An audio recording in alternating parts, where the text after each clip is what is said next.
Peut-on dire que les nations vont peu à peu disparaître au profit d'un gouvernement mondial?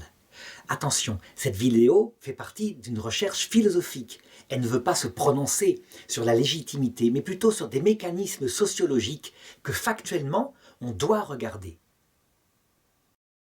Eh bien, je dirais qu'on doit constater qu'il y a des conditions matérielles qui changent en ce moment l'humanité et qui sont principalement la communication, qui transforme peu à peu le monde en un village unifié. Quand on sait que la télévision américaine, par exemple, arrive maintenant au fin fond des villages du Burkina Faso, mais ça, c'est depuis longtemps, on voit qu'il va y avoir une influence d'autant plus grande que de l'émigration se fait, poussée parfois par des gens qui rêvent de la venue rapide de ce système mondial.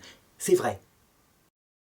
Mais attention, ces gens-là qui ont un projet, un rêve quelque part, sont évidemment contrés par l'autre rêve, le rêve qui dit non, les nations sont la racine des êtres et donc elles doivent subsister, et qui eux se bagarrent pour que justement chaque pays garde sa racine, que l'homme ne devienne pas un citoyen indifférencié du monde avec le risque du citoyen Coca-Cola.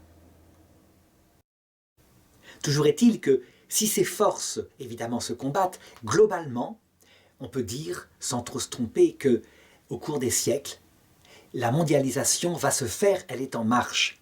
Et au bout d'un certain temps, il n'y aura peut-être même qu'une seule langue. C'est un mécanisme qui a ses racines, il suffit d'en tirer les tendances. Est-ce que c'est un bien, est-ce que c'est un mal? Eh bien, je répondrai ici que, comme tout système politique, comme la royauté, apparue à une certaine époque, comme, je dirais, les républiques, chaque système politique porte en lui des choses mauvaises et des choses bonnes.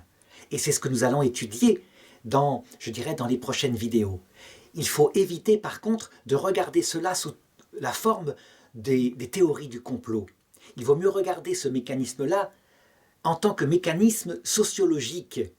Ça évite évidemment de voir des tireurs de ficelles qui voudraient créer un nouvel ordre mondial. Et ça permet donc une analyse beaucoup plus fine de ce qui est en train de se passer.